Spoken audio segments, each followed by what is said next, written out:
Hey, hello everyone. Welcome back to We Learn English Easily. So today again we are here with another poem and आज हम पढ़ने वाले हैं class 9th NCERT book की poem number 2 जिसका नाम है विंड. विंड का मतलब होता है हवा. ओके, सो ये पोएम लिखी गई है सुब्रमण्यम भारती के द्वारा, लेकिन ये तमिल में लिखी गई है, लेकिन उसके बाद इसका इंग्लिश ट्रांसलेशन जो है वो A.K. रामानुजन ने किया है. Okay, let me tell you one more important thing, ये पोएम जो है वो फ्री वर्स में लिखी गई है, मतलब इसका कोई फिक्स राइमिंग स्कीम या पोएटिक डिवाइस नहीं है. Okay, so let's start the poem. बहुत ही अच्छी पोएम है, चलिए शुरू करते हैं. एक बहुत ही हिडन मीनिंग के साथ है, बहुत अच्छा मैसेज हमें देती है. So let's start without wasting time. The wind blows strongly and causes a lot of destruction.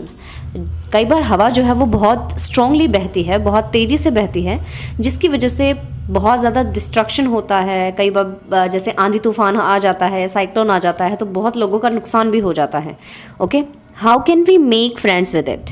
अब पोएट जो हैं वो हमें बताते हैं कि हम किस तरीके से हवा को अपना दोस्त बना सकते हैं. Let's see. Wind comes softly. तो जो पोएट हैं वो विंड से कहते हैं कि जब तुम आओ तो थोड़ा प्यार से बहा करो, आराम से बहा करो. Don't break the shutters of the windows. खिड़कियों के शटर्स मत तोड़ा करो. शटर्स की मैं अभी आपको एक इमेज शो करने वाली हूँ. Yes, this is called shutter. मतलब कई बार इतनी तेज़ी से चलती हो, कई बार इतनी तेज़ी से बहती हो कि जो विंडो के शटर हैं वो भी टूट जाते हैं. Don't scatter the papers. Papers जो हैं, पेजेस जो हैं, उनको मत फैलाओ. स्कैटर का मतलब होता है बिखेर देना. तो तुम इतनी तेज़ भी मत चलो कि पेपर्स बिखर जाएं. Don't throw down the books on the shelf. और ना ही तुम बुक शेल्फ पर रखी हुई किताबों को नीचे गिराओ. There look what you did. देखो तुमने क्या किया. You threw them all down. तुमने इतना तेज बहकर शेल्फ पे रखी हुई सारी किताबों को नीचे गिरा दिया है. You tore the pages of the books. साथ ही में तुमने किताबों के पेजेस भी फाड़ दिए हैं. You brought rain again. तुम वापस से बारिश ले आई हो. यहाँ पे दो मीनिंग हो सकते हैं. कई बार बहुत तेज़ आंधी चलने के बाद बारिश आती है, और यहाँ पे एक और मीनिंग है कि जब हमारा जो पोएट है वो बताता है कि हवा तेज़ चलती है और पेजेस बिखर जाते हैं, तो एक तरीके से पेजेस की आंधी आ जाती है जब तेज़ हवा चलती है. अब पोएट कहते हैं you are very clever at poking fun at weaklings. कि तुम बहुत चालाक हो, तुम कमज़ोर लोगों का मजाक उड़ाती हो, कमज़ोर लोगों को चिढ़ाती हो. पोक का मतलब होता है चिढ़ाना. वीकलिंग्स का मतलब यहाँ पे होता है कमज़ोर लोग. Frail crumbling houses, crumbling doors, crumbling rafters, crumbling world, crumbling bodies, crumbling lives and crumbling hearts. तुम्हें कमज़ोर चीज़ों के साथ खेलने में बहुत मज़ा आता है. फ्रेल का मतलब होता है कमज़ोर. तो तुम जो कमज़ोर घर होते हैं, जैसे जो घर मिट्टी के बने हुए होते हैं, या जो कई बार पक्षियों के घर को भी तेज़ हवा गिरा देती है, जो घोंसले बनाए होते हैं पेड़ पर उनको गिरा देती है, और कई बार लोगों के घरों को भी गिरा देती है जो कमज़ोर रूप से बने हुए होते हैं.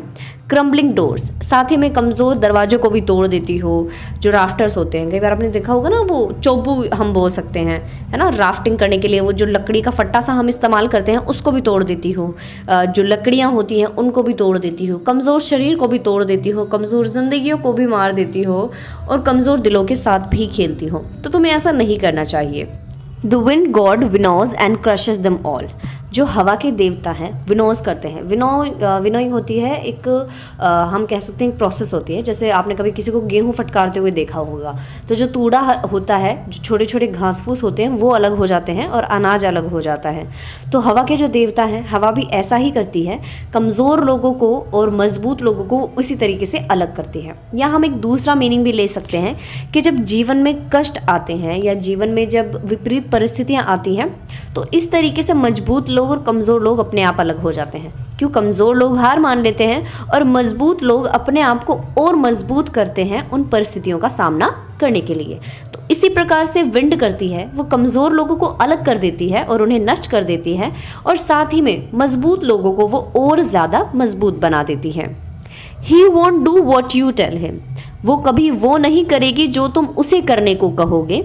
So come, let's build strong homes. तो चलो हम ही अपने आप को स्ट्रॉन्ग बनाते हैं, उससे लड़ने के लिए खुद को स्ट्रॉन्ग करते हैं. चलो मजबूत घर बनाते हैं. Let's join the doors firmly.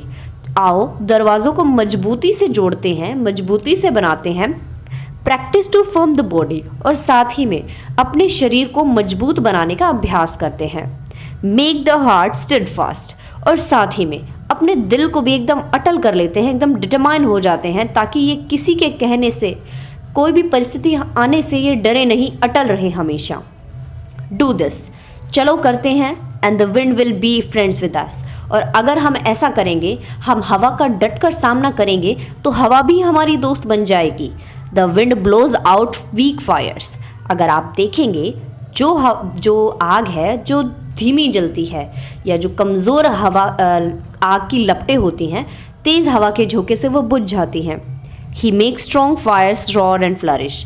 लेकिन जो आग बहुत तेज़ी से जल रही होती है, उस तेज आग को ये हवा और ज़्यादा फ्लरिश करती है, फल फूल देती है, मतलब और तेज़ वो आग जलने लगती है हवा के साथ। His friendship is good. हवा के साथ दोस्ती बहुत अच्छी है। We praise him every day. हम हवा को प्रेज करेंगे और हवा हमें प्रेज करेगी। मतलब हवा जो है वो हमें प्रेज करेगी, हमारे सामने रोज़ चैलेंजेस लेकर आएगी, और उन चैलेंजेस का सामना करके, ऐसी विपरीत परिस्थितियों से लड़के हम बहुत मजबूत इंसान बन सकते हैं।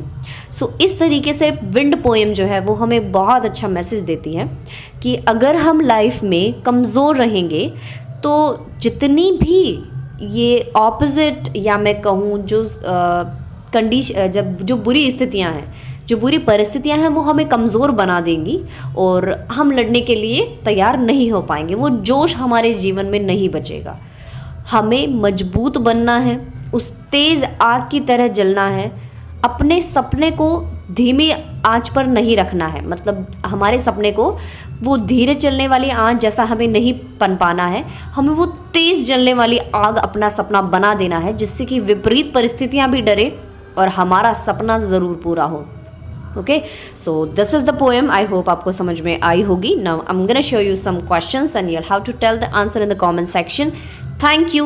Thanks for watching. Stay tuned with us. And if you haven't subscribed the channel, then do subscribe the channel and hit the bell icon for the newest notifications. Thank you.